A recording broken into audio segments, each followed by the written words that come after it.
Good morning, this is Dean Moise with Berks Commercial Renovations, and I'm interviewing a customer of ours who just completed a roof addition and decking and railing system on the back of her home. Sean, can you tell our viewers what your experience was like working with Berks Commercial Renovations on your project? It was great. Whenever we reach out to VCR, they are quick to respond.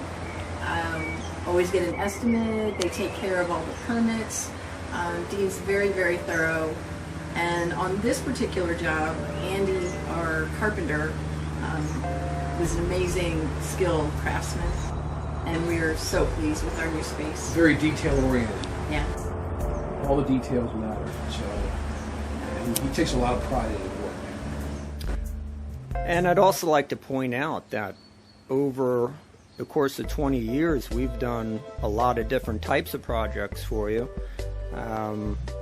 both residentially, commercially. I know a business that you've owned and other commercial business that we've done work for.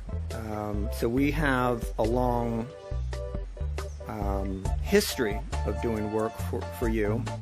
We do, and I was thinking back on it, and we have done like paving a parking lot at my shop. That's where you guys first met. Yeah. That was your first job. Yeah. And our kitchen, our front porch, our bathroom, our bedroom. Closet. You've touched like almost every room in this house. And we've been pleased with all the work. That's why we keep coming back. Yeah, including a roof addition off the front of the house as well. That was the porch she was saying outside. Yeah, the porch, right, exactly. So, yeah, and I'd just like to take, this time to say again that, we certainly appreciate your business over the years. It's been a real pleasure working with you and Dan.